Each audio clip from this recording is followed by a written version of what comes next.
mbokk yi jërë ngeen jëf ci ànd bi ak seen site la teranga point info waaye tey ngeen ñi seetaan ci YouTube la teranga TV seen émission gan bi tey jii ñu am mbégte dalal docteur Ibrahima Mendy bokk ci APR nekk ci responsable yi ca diwaanu Ziguinchor waaye tey jiite DAPS mais Ziguinchor comme ni les wolof di mokk naa gañe ngeen Ziguinchor docteur mais tey jii lan mooy secret wu seen résultat Ziguinchor depuis des années kii di Abdoulaye Baldé moo fa nekk ci législative yi ngeen gagné ko mu ngeen wax ni nan ngeen def ba gagné ko. Merci Omar Boun Khattab. D'abord maa ngi commencé ci sant yàlla. Ensuite aussi di gërëm population Ziguinchor ñi nga xam ne ñoo ñu votal ba ñu gagné Abdoulaye Baldé. Di remercier également pour esprit de dépassement bu am au niveau de la coalition Benno Bokk Yaakaar parce que victoire bi coalition bi moo ko gagné donc maa ngi remercier membres yépp yu nekk ci coalition boobu toutes les partis et aussi mouvement yi nga xam ne mouvement soutien président de la République pour gagner bi je pense que damay rectifier benn am li nga wax quelque chose. Parce que ñun président Macky Sall bu mu ñëwee ci nguur gi ba léegi Abdoulaye Baldé benn yoon la ñu gagné mooy 2014 gagné nañ ko présidentielle gagné ko législative 2014 ñu ñëw mu gagné ñu et je pense que ñëpp xam nañu lu tax loolu am parce que dafa amoon dañu xeetaloo ci kii bi comment dirais-je coalition bi ñiy dem fële ku nekk moo defee ne moom moo mën a gagné. Donc loolu moo taxoon mu diviser suñu militants yi et que mu gagné ñu donc ensuite ñu ñëw référendum gagné ko ñëwaat bi yoon législative yi ñu gagné ko donc pour man du caagin ne c'est la première fois ñu gagné ko gars yi nag dañuy fàtte loolu ñoom 2014 la ñuy retenir peut-être élection boobu kii di score bi dafa réyoon tellement que gars yi loolu rek la ñu retenir woon loolu moo nekkoon ci perception nit ñi lu tax ñu gagné je pense que coalition bu rëy la ñu yoroon Benno Bokk Yaakaar mooy ça c'est une première même en Afrique ñu am benn coalition boo xam ne bu taxaw pendant 5 ans d'abord gunge président Palais et puis continuer di ko gunge ñu taxaw donc Ziguinchor nag yàlla def ñu coalition boobu ñu amaat plus déggoo ci biir entre ñun d'abord ñun waa APR et puis bon ñeneen ñi nga xam ne alliés yi ñu déggoo ñu dem ensemble battre campagne ensemble ku nekk nag vraiment def li nga man uti sa base wax ak nit ñi pour que ñu gagner aussi lu ñu def pour gagner lu ñu doon defee campagne ñun dañu bàyyi lépp luy meeting boo xoolee meeting bu ñu def mooy premier ministre bu mu ñëwee lu ñu daan def yëpp mooy dem ci kër yi wax ak ñii ñi et puis ñun dañu amoon lu ñuy jaay lu ñu doon jaay mooy bilan président de la République parce que quand même Ziguinchor bokk na ci région yi nga xam ne président def na fa lu bëri et puis population yi yëg nañu loolu kenn mënu leen nax ci loolu parce que quand même wax ji ñiy wax dañuy wax rek defuñu fi dara loo xam ne lu war a wane ni ki président def fi dara donc def na lu bëri Ziguinchor donc Ziguinchor ay accepté ñu ci loolu donc dem porte à porte ñi def caravane également mais leaders yi yëpp dañu def le tour dañu comme ni ñu ko waxee dañu wër ndombo Ziguinchor carrément kii bu nekkee ci gox bi au même moment keneen ki mu ci beneen gox keneen ki nekk ci beneen gox donc bala campagne bi jee fekkee ñun lu ñu war a def nañ ko mais aussi je pense que suñu adversaires yi aussi amoon nañu ay handicap parce que am na question yoo xam ne c'était des questions yoo soxal waa Ziguinchor gars dañ ko posé woon et je pense que dans les débats ñun aussi en plus de bilan boobu ñu doon jaay dañuy profiter ci question yooyu di leen poser loolu li nga xam ne bon peut-être ñoom défensive la ñu ne woon boo ko laal ñu mer donc gars yi gis ni kii ñii normalement. da ngeen utiliser seen faiblesse quoi. oui bien sûr parce que ci politique la ñu nekk donc boo nekkee politique nag affaire bi politique xam nga débat d'idée la débat di la yaa def lii et cetera keneen qui répond ne la yow lii ak lii donc ñun. mais pour yow lan moo tax Abdoulaye Baldé daanu Ziguinchor. bon je pense que lu tax mu daanu Ziguinchor déjà militant yu bëri génne nañ ci moom ñëw nañ ci ñun. mais est-ce que du transhumance. am na non du ma considérer. parce que moom wax na transhumance mais aussi wax na achat de conscience. il est écouté quelque part wax ni day doon jënd nit yi foofu quoi. non vous avez investi beaucoup d'argent xam nga yooyu ku xam Ziguinchor bu baax ku xam sociologie Casamance bu baax. di nga war a xam ne kii wax jënd waa Casamance néew ma am du mënul am. mais c'est très difficile loolu moo tax moom bu mu nekkee opposition bi léegi gars yi ñu koy topp c'est parce que ñun foofu luy tax ñu téye nit mooy relation kaddu bi nga joxe ñun kaddu Casamance c'est trop fort constante donc loolu moo tax moom mu amoon continué di am doole. mais ñi ko bàyyi ñëw ci yéen lu tax kon mu bàyyi ko léegi ñoom. peut-être ñoom dañuy gis ni ci président lu mu def ci Ziguinchor dañ ko war a ñëw jàppale c'est tout et puis peut-être dañu am parce que parti aussi ci biir parti parfois day am problème bu dee c'est ku yor ku njiit gi moom mooy def tout xam nga loolu parfois c'est plus facile bu dee pouvoir bu dee yéen a ngi pouvoir mais boo leen nag les pouvoirs c'est difficile nga gérer ñooñu gars yaa ngi dem donc pour d'autres pour des ay problèmes personnels la entre ñoom ak seen leader ñeneen dañu ñëw accompagner ñu mais ñun aussi dañuy dem démarcher gars yi andi leen parce que loolu mooy politique mais léegi gagné ngeen ah. wolof nee nañ ku def lu rëy day am lu rëy mais dama seet ni au sein de Ziguinchor à part secrétaire d'État ak ay direction on ne sent pas que sur le plan politique waxuma sur le plan économique comme li nga wax mais sur le plan politique peut-être que yéen a ngi xaar ay récompenses. oui def naa politique loolu la politique boo perdre rek xamal ni kii am na ay conséquences mais boo gagné aussi am nga yaakaar donc nous pensons que ñun man personnellement loolu mooy politique maintenant du chantage ñun du ñu def chantage président de la République parce que quand même ñun dañu gëm président de la République dañu gëm parti bi dañu gëm ni ki mooy suñu premier responsable yooyu récompense yooyu moom moo koy analyser mu xool lan la war a def pour dolli waa Ziguinchor même si c'est vrai que amul ministre mais quand même am na ay directeurs généraux directeurs nationaux également mais je suis persuadé que peut-être mu ngi ci xalaat xam nga loolu c'est parce que moom la yàlla may seulement prérogative pour mu nommer nit dindi ko mais globalement dans tous les pays du monde politique boo perte dañu lay sanctionner boo gagné ñu récompenser la. léegi ñu ñëw ci élection yi en général ñu génn Ziguinchor un peu wax ci élection yi en général parce que nee nañ mooy élection yoo xam ne tey jii ci côté fraude côté tricherie côté vol fii ci même réew di Sénégal c'est-à-dire que jiñ na leen ko nii daal élection yi lu mu leen demee ci côté carte d'identité voté nañ ak ay récépissé scrutin ba tey jii mi ngi indi coow ba demee à Touba li fa xew gis nañ ko boo xoolee ci à Dakar ba jusqu'à présent on attend les résultats pour gars yi génnee ko ni déroulement scrutin bi est-ce que tamit gagné ngeen mais est-ce que xaw leen ci am kersa aussi tamit ci li leen di jiñ yooyu. non xam nga booy def élection am na lu ñuy wax ne taux de participation souvent moom mooy firnde est-ce que élection bi jaar na yoon ou bien jaarul yoon. je pense que taux de participation bu am ren. à peu près ça tourne autour de à peu près 53%. loolu gëj na am fii loolu dafa wane ni ki malgré que y a ay problèmes yu am te man dama considérer que problème yooyu mënuñu yàq élection bi parce que 70% de ces ñu nga xam ne dañuy inscrire woon jotoon nañu seen carte. defe naa les dernières informations qu'on a yi 25% rek ñoo desoon ñoo xam ne amuñu woon seen carte. donc président gis ni ki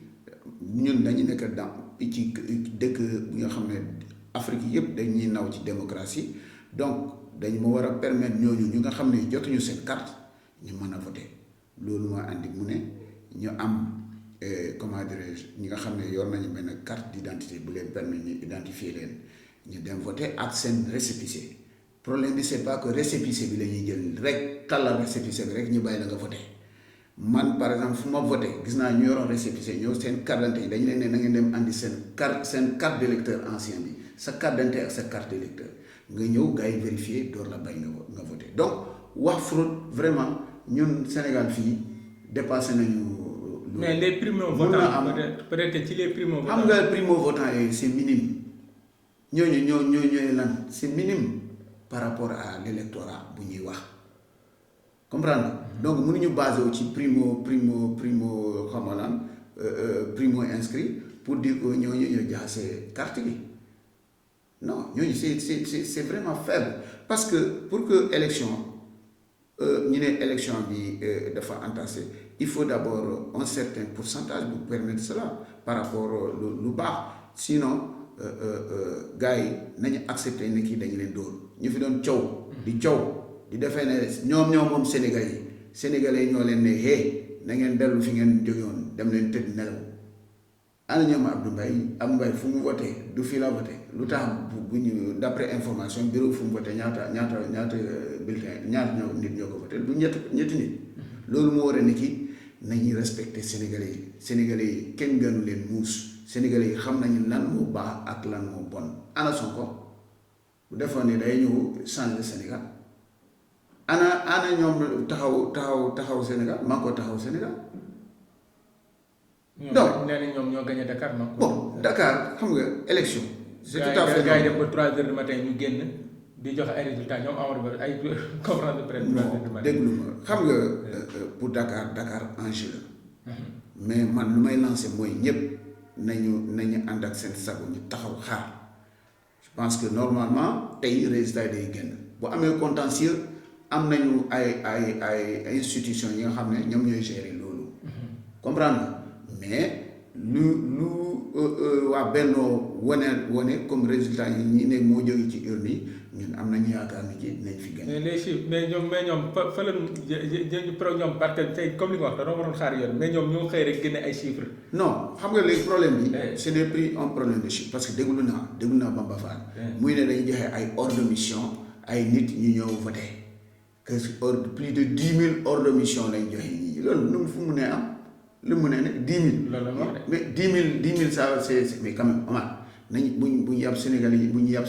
10 000 ordres de mission. de toutes les façons bu ñu joxee bu dee dañ joxe 10 000 ordres de mission loolu c'est facile à vérifier nañu bàyyi ñun fii suñu dëkk vraiment référence la quoi te ay wax yooyu yëpp day yàq loo fi wax loo xam ne lu tegoo ko ci dëgg. presse bi mooy jël presse internationale ñuy wax donc il faut que ñu jéem a quand même garder ñun suñu Sénégal fu mu ne parce que wax ji élection yi dans quelques jours day jeex. ñu nekkaat ci leneen. léegi ñu nekkaat ci leneen mais tey jii Sénégal dem nañu élection yi léegi résultats yi génn Benno moo gagné mais tey jii li jëm ci kanam est-ce que jotul nag bi ñuy defaat élection ñu xoolaat. côté ministre de l'intérieur 50 milliards mënuñu la ko jox nga organiser ay élections ci conditions yi mel nii am na ñuy demander la démission du ministre de l'intérieur wala ñu limogé ko am na aussi tey ñu naan nañ indi benn commission électorale indépendante comme CENI mu yor élection mais est-ce que bu ñu jugee ci lii jotul même aussi am na ñu naan il faut consensus am dialogue am diggante opposition ak pouvoir tey jii nan lañ war a def ba bu ñu jugee ci lii yu mel ni bañ a amati on tourne la page. waaw defe naa. gars yi dañuy amplifier parce que quand même néew ma amul tolof am na ñun ñëpp xam nañ ko. et puis aussi il faut que ñu clarifier tolof boobu bu am du caagee ne opposition rek ci opposition bi rek. tolof boobu ci ñëpp la. lu am par exemple tolof gën a bëri bu ñu gis mooy lan nit ki da ngay am sa carte d'identité dem ci fichier bi dem di voter egg doo gis sa tur ci benn liste ñun ñi. dal nañu Ziguinchor am nañu militant benn bokk yaakaar yoo xam ne ñu voté wuñu c'est pareil pour au niveau de l'opposition mais donc maa ngi ñëw je suis persuadé que après élection yi gars yi dañuy xoolaat loolu defaraat fichier bi ba mu gën a jaar yoon maintenant quant à démission de truc du ministre de l'intérieur kooku c'est son affaire personnelle moom moo war a xam mooy tirer les conclusions parce que c'est pas parce que ñii ne nañu erreur nga def rek il faut mesurer l'ampleur de l'erreur quelle est l'ampleur de l'erreur loolu on verra maintenant moom c'est à lui de décider donc ñi c'est pas que